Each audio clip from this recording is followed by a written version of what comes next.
The Tyler Oakwood Cemetery was established in 1846. It originated as a cemetery utilized by the public of Tyler in Smith County, and is the final resting place of many inspiring individuals, including Governor Richard B. Hubbard, his mother, and second wife.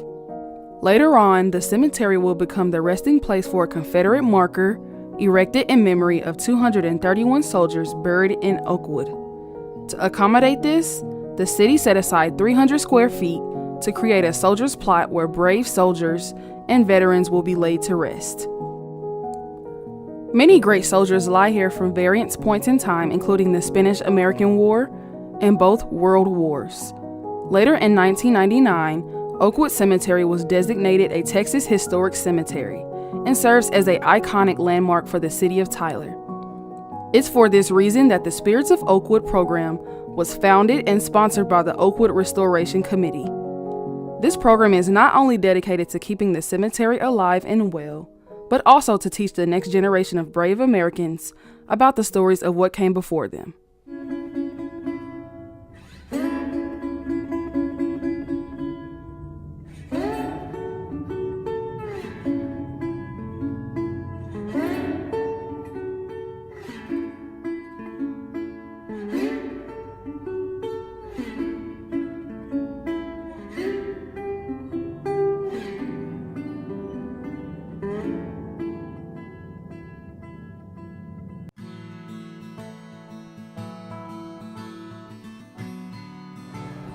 Good afternoon. My given name is Joseph Favre Baldwin, named after my maternal grandfather. It's a good, strong name, one that has served me well. My friends called me Joe, others called me Favre. But most important, I was a Baldwin. I was born August the 3rd, 1892, to Aaron Pendleton Baldwin and Claire Isabel Favre Baldwin in Tyler, Texas. My parents raised me with a firm hand, wise counsel, and with the belief that our lives were best spent in the service of others. My parents held me to a high standard, and I never wanted to disappoint my dear parents. I attended Tyler Public Schools, and in 1909, I graduated from Tyler High.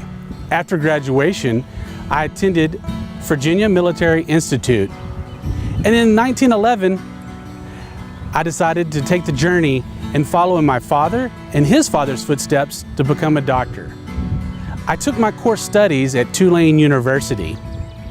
By the time I graduated from medical school, the Great War had begun. After careful thought, I made the decision to enlist in the U.S. Army's medical department.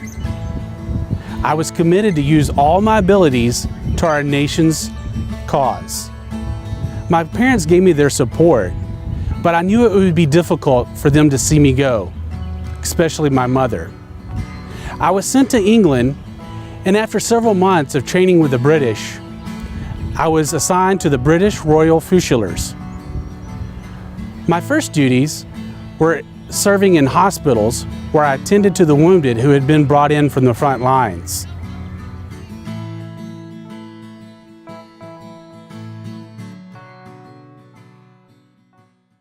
My name is Thomas Boyd Ramey, and most people call me Tom or Judge Ramey, though I never sat on a court bench.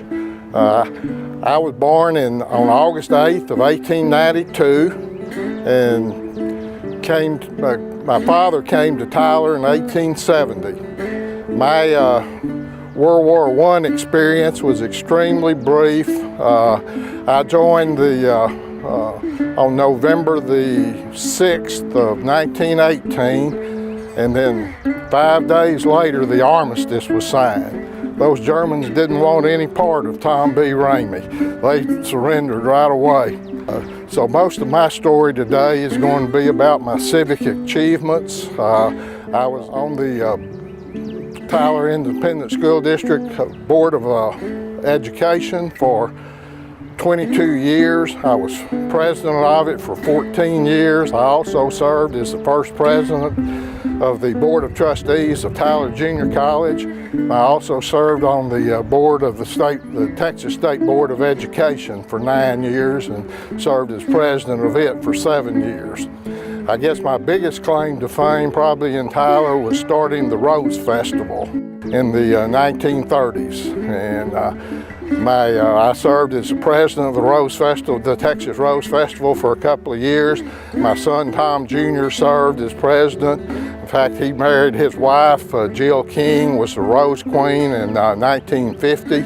And then their daughter Claire was the Rose Queen in 1979. I passed away in 1967 on the eve of the 30th Rose Festival. But our family is still involved in the Rose Festival even till today.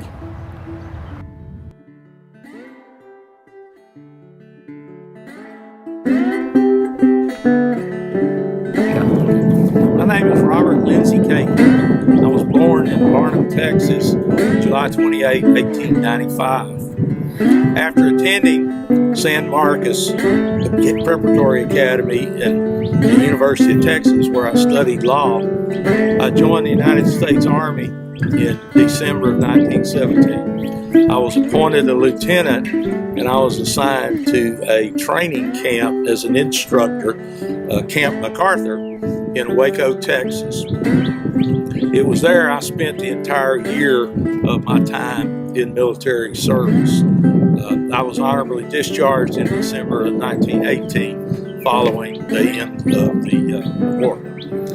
While I was at the university, I met Helen Taylor of Tyler, and she and I were married in October of 1918 while I was still at Camp MacArthur.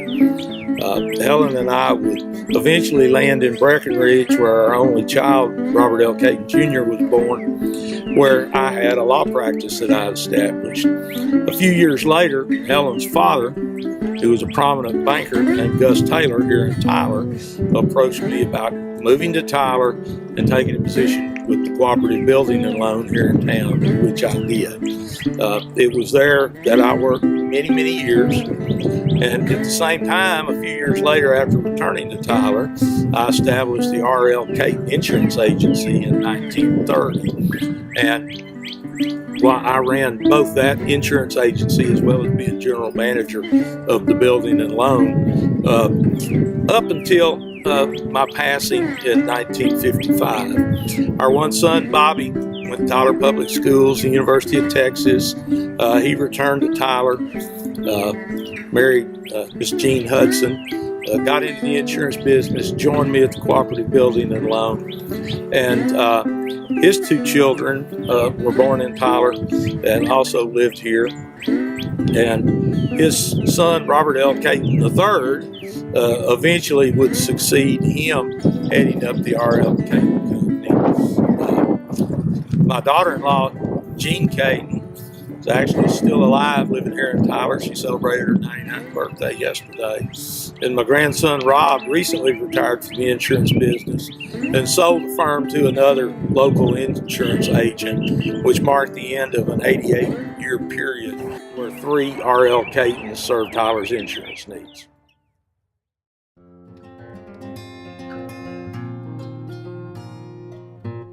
Hi, I'm Dr. Roy King. As a matter of fact, almost every night I have a tendency, me and my neighbors, they always come up and ask me for help with their ailments. And I've been treating several of my neighbors here in the fellow graves all these 72 years and haven't cured one of them yet. But I'm glad all of you are here. As I share with you, my name is Dr. Roy King. I was born in the 4th of June, a hot summer day in 1887. Right here in Tyler, Texas, so I am a native Texan and proud to be one. And I died in 1946 on the 11th of August here in Tyler, Texas. But just like every stone out here in the cemetery, it's not the birth and death dates that are really significant. It's what goes on in between those two dates that really matters, and I hope it's what drew you here today. I descend from a family that came to Texas right after the war between the states. As a matter of fact, you're standing on hallowed ground to our Kane family I actually have 4 generations of my family buried right here around me and beside me, including my brother, my father, my mother, and my grandfather and grandmother. In fact, my grandfather here to my right on the back corner, Robert, was a Confederate veteran in the 3rd Alabama Cavalry, Company K. And I understand from the family that when Grandpa Robert came home after the war, there just wasn't much left of the old homestead. And like many families here in Texas, Texas having been spared much of the devastation of the war, they made their way here in 1866. I'm the first of the native-born Texans, as I shared with you earlier, and have always been very proud of that. So my grandfather lies here back to my right, and my grandmother next to him, her name was Cornelia. He was a 2nd lieutenant, as I shared with you earlier, and that's going to be significant as we go on with telling you a little bit about my life story. On my left here are my mother and father, my father William and my mother Louisa. And my father William Kane went on to be the superintendent of the water for the city of Tyler while he was living. And I grew up here in Tyler, attended public schools, and those were happy years, as it was for many of us here in Tyler. We were at peace as a nation. And I graduated from Tyler High School in 1905.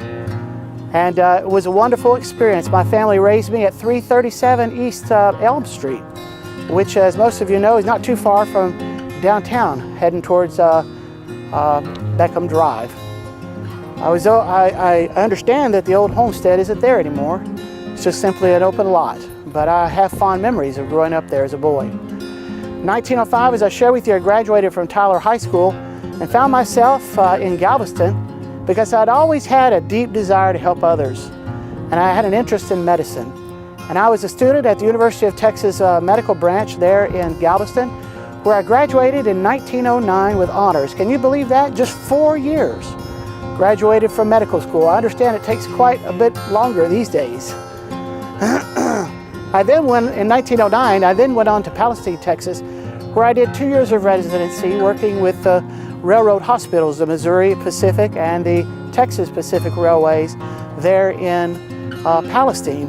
And probably the best thing that happened to me while I was there, not only my knowledge of growing and treating patients, but that year, in 1911, I married the love of my life, my wonderful Ann Rady, who of course became Ann Kane. Now, I always affectionately called her for all of my life, my little Miss Kitty. And Miss Kitty and I were very happy. In 1912, I finished my residency, moved back here to Tyler, where I had every intention to practice medicine. And I wanted to focus on treating patients that had ear, nose, and throat problems. But as most of you know, and probably one of the reasons you're here today, was a dark time brewing overseas in Europe in 1912. And it wasn't long before Europe found itself engaged in what was called the Great War, the war to end all wars. And I saw this coming and decided that I would volunteer my services to the United States Army even before we were involved in war. I could see where we were headed. And as a result of my volunteering, I was admitted to the United States Medical College and moved to Washington, D.C., where Kitty and I resided until 1916. And upon my graduation in October of 1916, I was promoted 2nd lieutenant. You remember I mentioned my grandfather? He also was a 2nd lieutenant. He answered the call of his state, and I always felt like, although I was in the United States Army, I was answering the call of my home state as well. A newly appointed 2nd lieutenant, America was not yet in the war, and I was first stationed at Fort Bliss in El Paso. Not exactly the Garden of Eden, but certainly an experience, and I knew the war was soon to come, and it did. I was a part of over 1.2 million Americans that was called overseas. The Yanks are coming, the Europeans said. And of course, we were boisterous with a large ego, thinking we were going to save the world.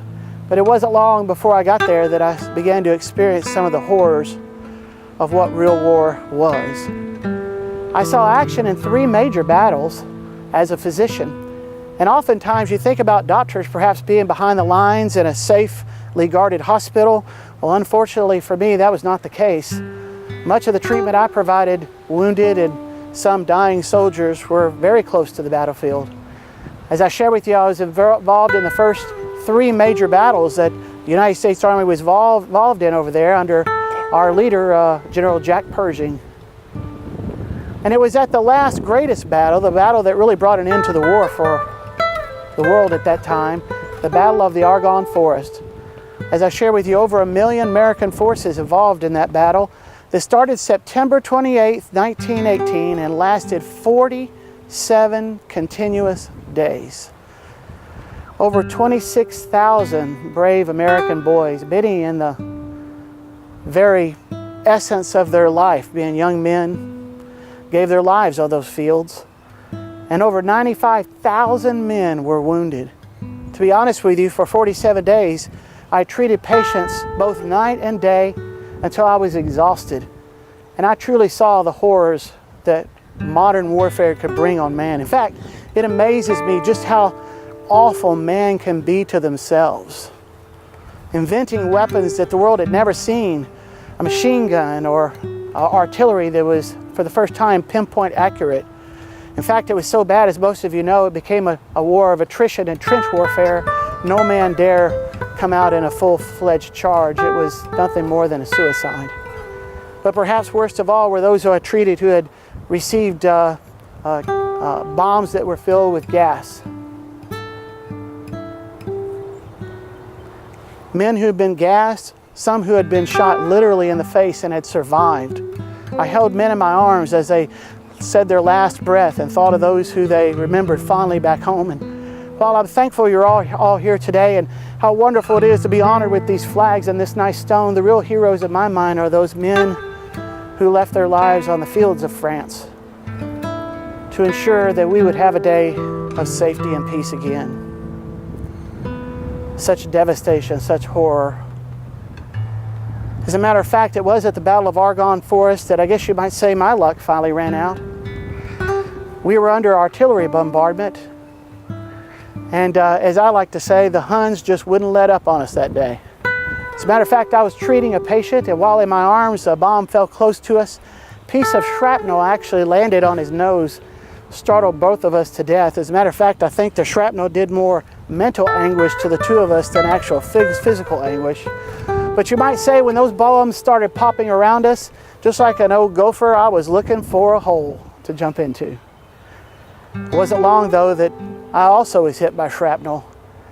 And I was awarded the Purple Heart, as some of you can see here. And that's rather unusual for an officer who was a doctor to share with you before, often behind lines, but I was fortunate enough to be on the front lines to try to help those troops when they needed help the most.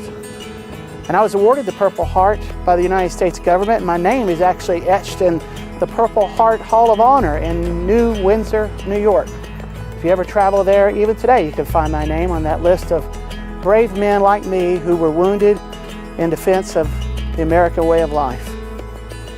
After the war, because the Great Battle of Argonne Forest was a wonderful Allied victory, and as most of you know, I can't tell you how much I celebrated on August the 11th at 11:11 a.m. when that awful war came to an end. I returned to New York, having been newly commissioned, now a captain. And I arrived in New York on May the 5th of 1919, where Miss Kitty was waiting to greet me. It only took 10 days for me to get back to Texas. You got to remember, back then, travel took a little longer than it does. But from May 5th, a captain in the United States Army, by May 15th, I was a regular citizen of Tyler, Texas again. And I set up my office here in downtown Tyler, where I practiced medicine for the next 28 years. Ear, nose, and throat, just like I wanted to do before the war. I like to think I made a difference in a lot of families here in town, especially in springtime. Boy, you need an ear, nose, and throat doctor this time of year. But for 28 years I practiced medicine. I was an ardent member of the Marvin United Methodist Church, very involved in the Veterans of Foreign Wars. And of course I was a 32nd degree Mason. Made a lot of friends that I'd known all my life and new ones I'd never known before when I came back to Tyler. And in 1920 our only daughter was born. We named her after my grandmother. Her name was Catherine Louisa Kane. Catherine lived until 1999 and was buried in Brazoria County in Manville, Texas. My wife, by the way, what a wonderful woman she was, and strong as any woman I'd ever met. My life came to an end in 1946. I sadly died in my sleep as a result of a heart attack. But my wife went on to survive me for 38 years and never remarried. I must have made an impression. She actually passed from this world in 1984, and she's buried in West Palm Beach, Florida. I think she got the better end of that deal. But I often think of her, and I trust she thinks of me as well. And I'm so thankful you took a few moments to come out and hear just a little bit of a snippet of a life I believe was well lived, in service to my fellow man and in grateful appreciation for what others did and left behind on those fateful fields of France. Thanks everybody for being here today.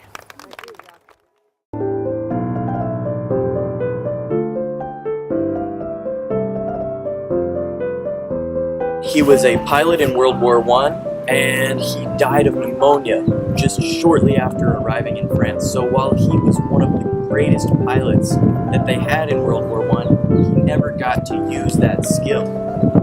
He had 8 months of flying experience compared to the 3.5 hours that most guys would get. And he was just an amazing man, but he never got to use this gift, and it's just very sad.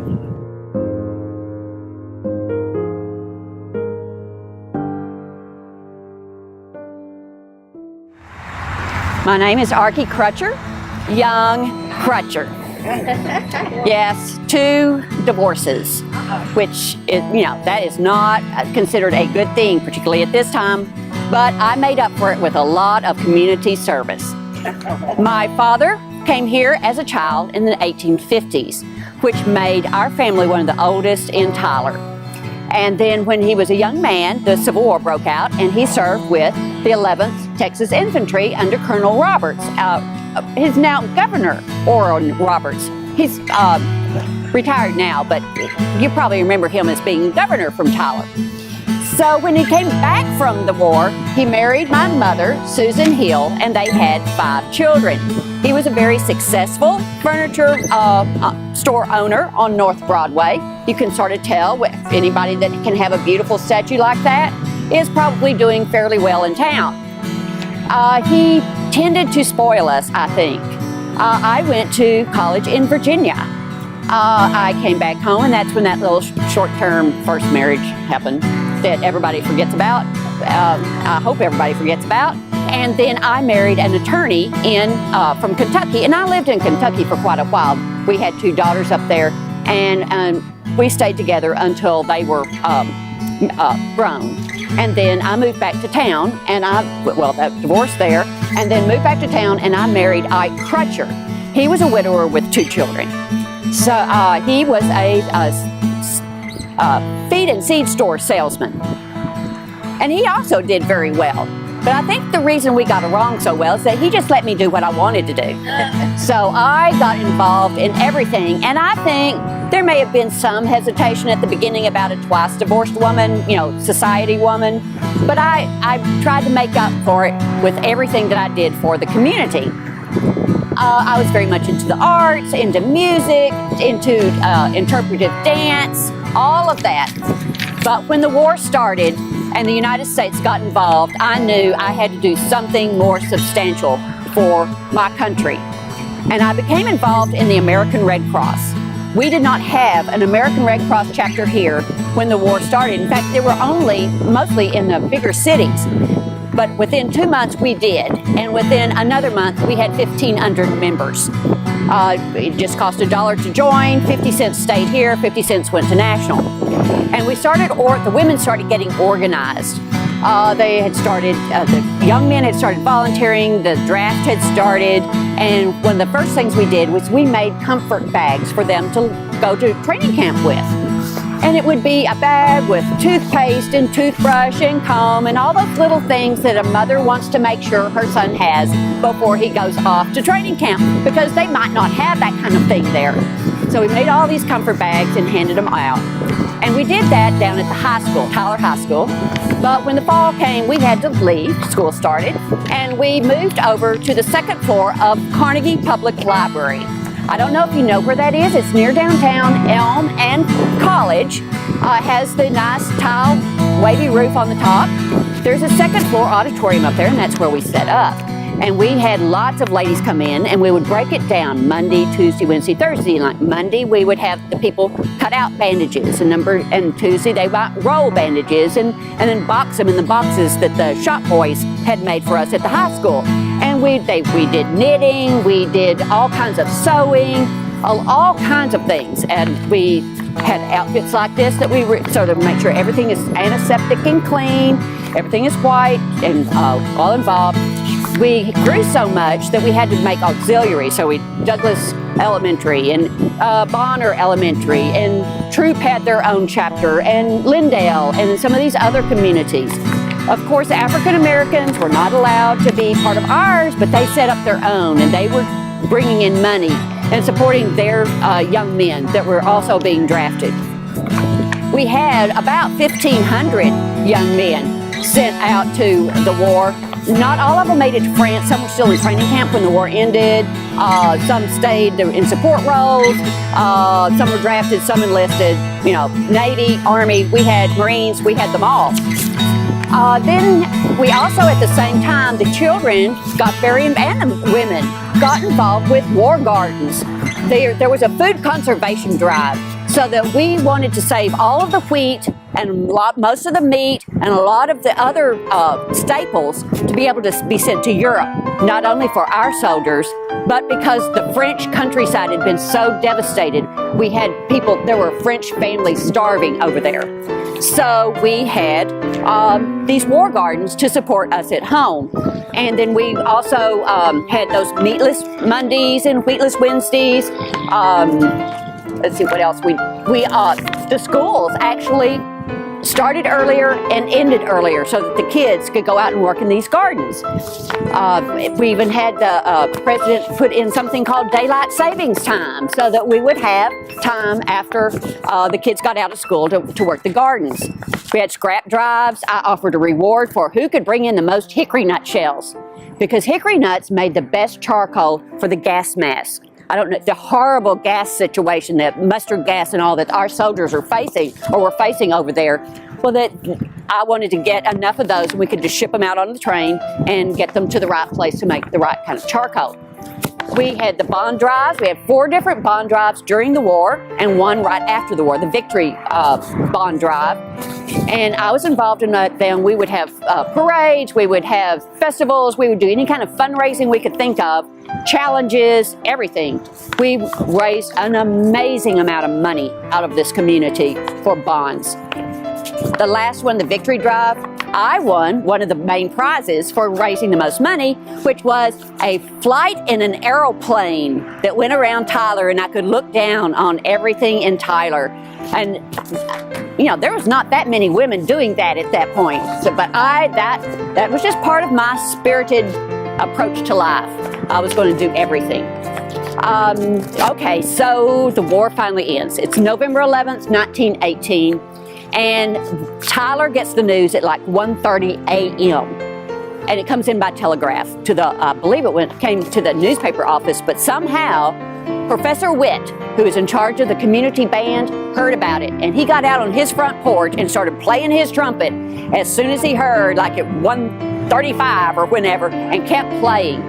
When it got to be dawn, the parade started, just impromptu. Here comes the Cotton Belt Union, parade around the square. Here comes the Ladies Garment Workers Union, who had been making uniforms for the soldiers. They came up and marched all the way around. And the people from the newspaper office, and anybody who has a car, and everybody blowing their horns, people shooting their guns up in the air until the sheriff told them to quit it. Somebody was going to get hurt.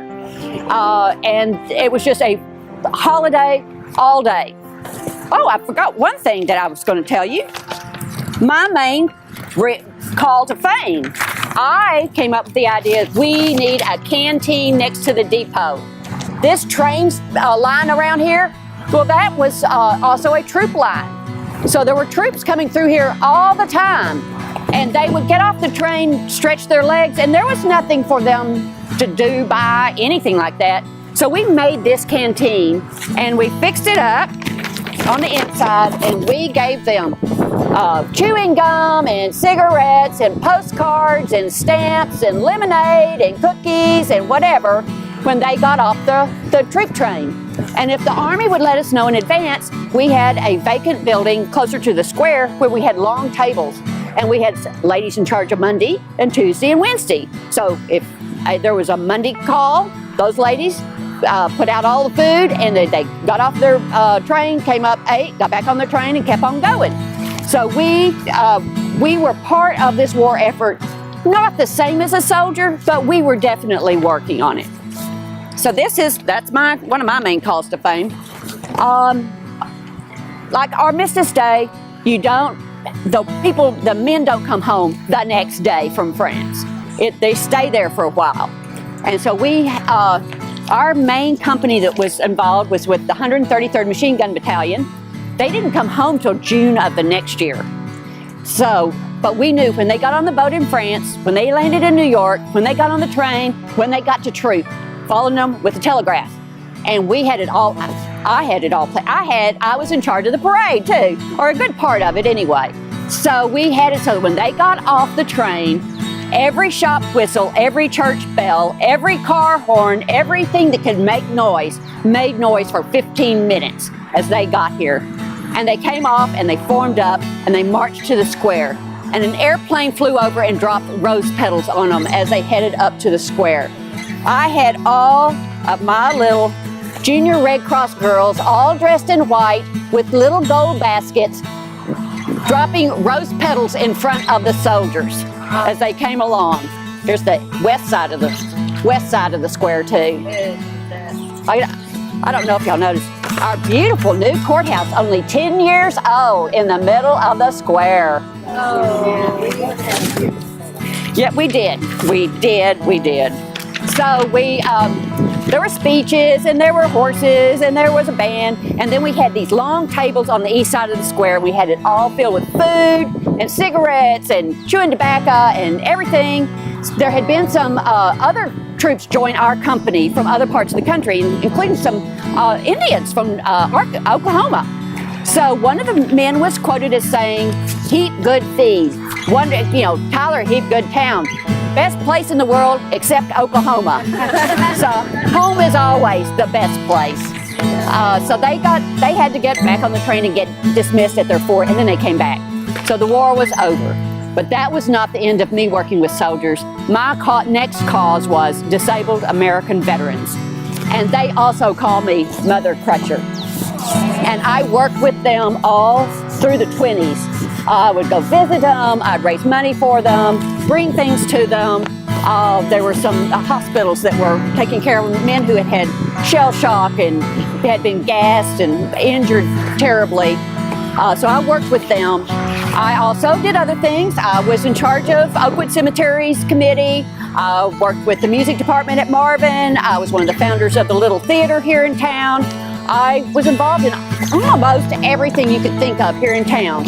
And I always wondered what else I could have done had I not been killed in a car wreck in 1929 at the age of 58 out near Garden Valley. 58 is still young, many years left to contribute. But on the other side, I still visit with my Disabled American Veterans, and we talk about the days of the war. Thank you. Very good. Thank you.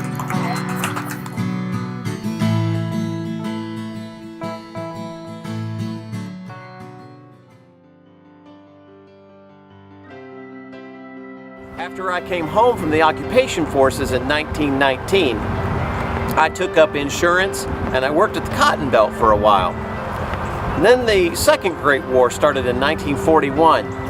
I became postmaster in 1942, and I held that position until my retirement here in Oakwood Cemetery. I enjoyed every minute of my life here in Tyler, and I want you to know, I need for you to look around and see the wonders, the new inventions, the things that are going on in your time like they were going on in mine. Always keep your eyes open for history. Each of these veterans served to help make Tyler what it is today, by protecting America and its values. By supporting the spirits of Oakwood, you are supporting the memory of these heroes too. For more information, you can visit Oakwood Cemetery at Palace and Oakwood Streets in Tyler, Texas.